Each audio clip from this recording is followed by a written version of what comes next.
Hello વિદ્યાર્થી મિત્રો, એજ્યુકટેકનો ચેનલમાં આપનું સ્વાગત છે.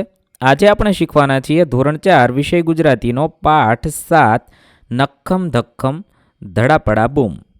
પાઠ 7ના સ્વઅધ્યયન પોથીના તમામ પ્રશ્નોના જવાબની અહીં આપણે સમજ મેળવીશું. આ વિડીયોનો હેતુ વિદ્યાર્થીઓ માત્ર સરળતાથી સમજીને લખી શકે તે માટેનો છે. તેથી વિદ્યાર્થી મિત્રો, દરેક પ્રશ્નોના જવાબ વિડીયોમાંથી જોઈને લખવાને બદલે તમારા વિચારો મુજબ જવાબ લખવા પણ જરૂરી છે. તો ચાલો શીખીએ પાઠ 7ના સ્વઅધ્યયન પોથીના પ્રશ્નોના જવાબની સમજ. અહીંયા પ્રશ્ન નંબર 1, ચિત્ર જોઈને પ્રશ્નોના જવાબ આપો.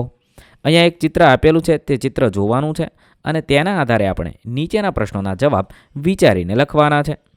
સવાલ નંબર 1, આ ચિત્ર કઈ જગ્યાનું હશે? જવાબ લખી શકાય, આ ચિત્ર બગીચાનું હશે. સવાલ નંબર 2, પતંગિયું ઉડીને ક્યાં જતું હશે? તો વિચારીને લખી શકાય, પતંગિયું ઉડીને ફૂલ પર બેસવા જતું હશે. સવાલ નંબર 3, ચિત્રમાંની લાલ ફ્રોકવાળી છોકરી શું કરતી હશે? જવાબ લખીશું, લાલ ફ્રોકવાળી છોકરી બાળકોને બગીચામાં ઝાડ છોડને નુકસાન ન કરવું તેવું સમજાવતી હશે. સવાલ નંબર 4, ફુવારામાંથી બહાર ઉડતું પાણી તમારા પર પડે તો અહીંયા તમારે જાતે જવાબ લખવાનો છે. જો ફુવારાનું પાણી ઠંડક આપે છે, તેથી મને તો મારા પર પડે તો મને ગમે, પણ તમને શું થાય તે તમારે અહીંયા લખવાનું છે. 5, ચિત્રમાં કેટલા બાળકો છે તેના નામ શું હશે? વિચારીને તમારે નામ લખવાના છે. મેં અહીંયા 5 બાળકોના નામ વિચારીને લખ્યા છે. તમે તમને મનગમતા કોઈ પણ 5 બાળકોના નામ લખી શકો છો, કેમ કે આ ચિત્રમાં કોઈ બાળકનું નામ આપેલું નથી. તમે તમને મનગમતા બાળકોના નામ લખી શકો છો. ત્યારબાદ પ્રશ્ન નંબર 2 છે, કવિતાના આધારે નીચેના વાક્ય સુધારો. અહીંયા કવિતાના આધારે આપેલા વાક્ય સુધારવાના છે. 1, બાએ ચીપિયો ખખડાવ્યો. તો અહીંયા સાચું થશે, બાએ નહોતો ખખડાવ્યો પરંતુ બચુએ ખખડાવ્યો હતો, તેથી લખી શકાય બાવાએ અથવા બચુએ ચીપિયો ખખડાવ્યો. 2, બચુ રસોઈ કરવા બેઠો હતો. તો સાચો જવાબ થશે, બા રસોઈ કરવા બેઠી હતી. 3, નિરંજન ભિક્ષા માગવા આવ્યો હતો. સાચો જવાબ થશે, બચુ ભિક્ષા માગવા માટે આવ્યો હતો. 4, બાવાજીએ ભિક્ષામાં મીઠાઈ માવા માગ્યા, પરંતુ સાચું થશે, બાવાજીએ ભિક્ષામાં સાદું ભોજન માગ્યું હતું. 5, બચુ આજીજી કરવા લાગ્યો. સાચું થશે, બા આજીજી કરવા લાગી હતી. આ રીતે તમારે આપેલા વાક્યોને સાચા બનાવી લખવાના છે.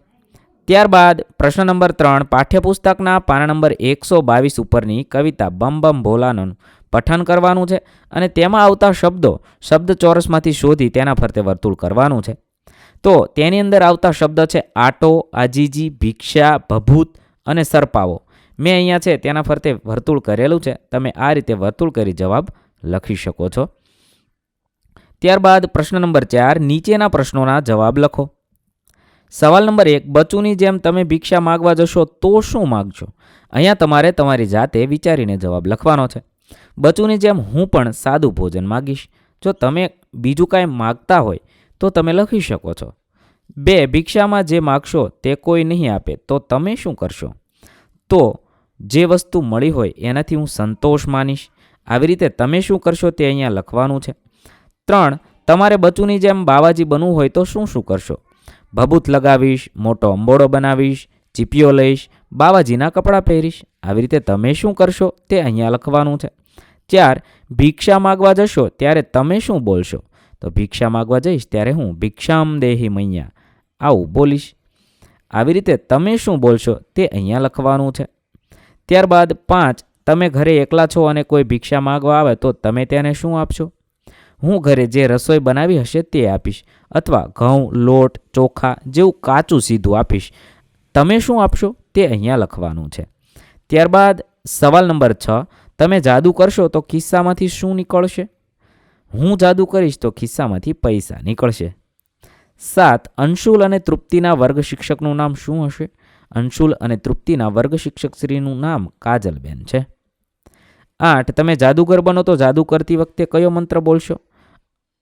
અક્ખમ ભક્ખમ ધડાપડા ભૂમ બંજા. હું એ બોલીશ. તમે જે મંત્ર બોલવાના હોય તે અહીંયા તમારે લખવાનો છે. ત્યારબાદ પ્રશ્ન નંબર 5, દરેક વાક્યમાં નીચે આપેલા બંને શબ્દ આવે એવું વાક્ય બનાવીને લખવાનું છે. ઉદાહરણ આપ્યું છે ડાકણ અને લીંબુ. તો આ બંને શબ્દ આવે તેવું વાક્ય બનાવાય. તેણે લીંબુમાંથી લોહી કાઢી કહ્યું કે ડાકણ કાપી. આવી રીતે બંને શબ્દ આવે તેવા વાક્ય બનાવવાના છે. મેં અહીંયા જે વાક્ય બનાવ્યા છે એ જ વાક્ય બનાવવા જરૂરી નથી. તમે તમને મનગમતા બીજા વાક્ય બનાવી શકો છો. 2 રબર અને ચાવી, તો જાદુગરે રબરમાંથી ચાવી બનાવી દીધી. 3 જામફળ અને બંગડી, જામફળવાળી સુંદર બંગડી પહેરીને આવી હતી. 4 દુપટ્ટો અને ચૂનાનો ભૂકો, તે દુપટ્ટો મોઢા પર બાંધીને ચૂનાનો ભૂકો ભભરાવે છે. 5 ચપ્પુ અને જાદુગર, ચપ્પુ વડે લીંબુ કાપીને જાદુગરે તેમાંથી લોહી કાઢ્યું. આવી રીતે તમે વાક્ય લખી શકો છો. ત્યારબાદ પ્રશ્ન નંબર 6, નીચેની વસ્તુઓ કઈ જાદુની ક્રિયા સાથે જોડાયેલી છે તે ક્રિયાનું નામ શબ્દ સામે લખવાનું છે. 1 ઇલેસ્ટિક, તો આવ આવ જા જા એની સાથે જોડાઈ છે. 2 ઝીંડવું, તો કાપો ડાકણ. 3 જામફળ, તો આવ આવ જા જા. 4 ચપ્પુ, તો કાપો ડાકણ. 5 બંગડી, તો આવ આવ જા જા. 6 સફેદ દુપટ્ટો, તો આવ આવ જા જા. 7 રબર, તો આવ આવ જા જા. 8 લીંબુ, તો કાપો ડાકણ. 9 હળદર, તો કંકુ પગલાં. 10 ચૂનાનો ભૂકો, તો કંકુ પગલાં સાથે જોડાયેલે છે. આવી રીતે કઈ જાદુની ક્રિયા શાની સાથે જોડાયેલી છે તે અહીંયા લખવાનું છે. ત્યારબાદ પ્રશ્ન નંબર 7, વાર્તાના આધારે વિધાન સાચા હોય તો વિદ્યા અને ખોટા હોય તો જાદુ લખવાનું છે. 1 મનસ્વી અને નરેન્દ્ર ચમત્કારિક શક્તિવાળા હતા, તો આ જાદુ છે, વાક્ય ખોટું છે એટલા માટે. 2 લીંબુમાં ઇન્જેક્શન મારીને કશુંક નાખ્યું હશે, જાદુ છે. 3 તૃપ્તિએ પગના તળિયે હળદરનો લેપ કરો, વિદ્યા. 4 જ્યોત્સના પેન્સિલ ઘરે ભૂલી ગઈ હતી, વિદ્યા. 5 જામફળ ટેબલની ધાર સુધી ખસ્યું, આ વિદ્યા. આ રીતે લખી શકાય. ત્યારબાદ પ્રશ્ન નંબર 8, ઉદાહરણ મુજબ શબ્દમાં જરૂરી ફેરફાર કરો અને લખવાનો છે. અહીંયા છે ક્રિયા અગાઉ, અત્યારે ને હવે પછી એમ આપેલું છે. ક્રિયા છે ખાવું, તો અગાઉ ખાધું કહેવાય, અત્યારે ખાઉં છું કહેવાય અને હવે પછી ખાઈશ કહેવાય. આવી રીતે આપણે કોષ્ટક પૂર્ણ કરવાનો છે. તો અહીં રમેલો હતો, તો રમવું એ ક્રિયા છે, અત્યારે રમું છું અને પછી રમીશ. હસવું ક્રિયા છે, હસેલો હસું છું હસીશ. નમવું ક્રિયા છે, નમેલો નમું છું નમીશ. તરવું ક્રિયા છે, તરેલો તરું છું તરીશ. લખવું ક્રિયા છે, લખેલો લખું છું લખીશ. આ રીતે તમે જરૂરી શબ્દમાં ફેરફાર કરી લખી શકો છો. ત્યારબાદ પ્રશ્ન નંબર 9, કૌંસમાં આપેલા શબ્દોનો ઉપયોગ કરી ઉચિત ફેરફાર સાથે ખાલી જગ્યા પૂરવાની છે. ગઈકાલે, આજે, આવતીકાલે અને આજે આવા શબ્દોનો ઉપયોગ કરી લખવાનું છે.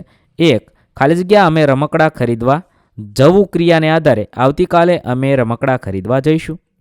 બીજું વાક્ય છે ગઈકાલે કાજલના લગ્ન હતા, અહીંયા આ જવાબ આપેલો જ છે. ત્રીજું છે બધા બાળકો બગીચામાં, તો ગઈકાલે બધા બાળકો બગીચામાં હતા. આવતીકાલે બધા વિદ્યાર્થીઓ પ્રવાસમાં જશે. 5 આવતીકાલે જય અને જયા ઝડપવા હશે. આ રીતે તમે લખી શકો છો. ત્યારબાદ પ્રશ્ન નંબર 10, દરેક પ્રશ્નમાંથી શબ્દ અને શબ્દ જૂથ પસંદ કરી વાક્ય બનાવીને લખવાનું છે. અહીંયા વાક્ય આપેલા છે, ગઈકાલે, આજે અને આવતીકાલે લખ્યું છે, હશે ને હતા. તેના આધારે આપણે આ શબ્દોના આધારે વાક્ય બનાવીને લખવાના છે. પહેલું વાક્ય લખી શકાય, આજે મારે રસોઈ કરવાની છે. 2 ગઈકાલે અમે ફિલ્મ જોવા ગયા હતા. 3 ગઈકાલે કમલ દિશા રમતા હતા. 4 આવતીકાલે કમલ અને દિશા રમતા હશે. 5 આવતીકાલે મારે રસોઈ કરવાની છે. આવી રીતે તમે વાક્ય બનાવી લખી શકો છો. તમે તમને મનગમતા બીજું કોઈ વાક્ય બનતું હોય તો તે પણ બનાવીને લખી શકો છો. ત્યારબાદ પ્રશ્ન નંબર 11, અહીં થોડા ભૂલવાળા વાક્ય આપેલા છે. એનું સાચું વાક્ય બને વાર્તામાંથી શોધીને તમારે લખવાનું છે. 1 ભૂલવાળું વાક્ય છે, તે તૃપ્તિ અને બંગડી જામફળ બાજુ માંડ્યા ખસવા, તો સાચું વાક્ય થશે, તે સાથે જામફળ અને બંગડી તૃપ્તિ બાજુ ખસવા માંડ્યા. બીજું વાક્ય છે, તમારી વસ્તુ કદાચ અંશુલના જાદુગર ખિસ્સામાંથી નીકળે, તો સાચું વાક્ય થશે, કદાચ તમારી વસ્તુ જાદુગર અંશુલના ખિસ્સામાંથી નીકળે. ત્રીજું વાક્ય છે, તેને સાચું બનાવીને લખીશું, રજૂ થાય છે જાદુના ખેલ, જેને રજૂ કરે છે જાદુગરની તૃપ્તિ અને જાદુગર. ચોથું છે, જામફળ રબર અને ચાવી ખસ્યા, તે સાચું પણ તે કોઈ જાદુ નથી. 5 છાંટેલો છે ભૂકો, આ વાક્યને યોગ્ય કરીને લખી શકાય, દુપટ્ટા પર ચૂનાનો ઝીણો ભૂક્કો છાંટેલો છે. આ રીતે તમે ભૂલવાળા વાક્યને બદલે સાચા વાક્ય શોધી અને લખશો. અહીં આપણા પાઠ 7ના પ્રશ્નોના જવાબ પૂર્ણ થાય છે. વિદ્યાર્થી મિત્રો, ધોરણ 4ના ગુજરાતી વિષયના તમામ પ્રશ્નોના જવાબના વિડીયો આપણી ચેનલ પર ઉપલબ્ધ છે, જે તમે ધોરણ 4 ગુજરાતી સ્વાધ્યાય પોથી નામના પ્લેલિસ્ટમાંથી મેળવી શકો છો. પ્લેલિસ્ટની લિંક વિડીયોના ડિસ્ક્રિપ્શનમાં આપેલી છે. થેન્ક યુ દોસ્તો. એજ્યુકટેકનો ચેનલ તરફથી વિડીયો નિહાળવા બદલ આપનો આભાર. આવા બીજા વિડીયોઝ નિહાળવા માટે અમારી યુટ્યુબ ચેનલ એજ્યુકટેકનો અત્યારે જ સબસ્ક્રાઈબ કરો. આભાર દોસ્તો.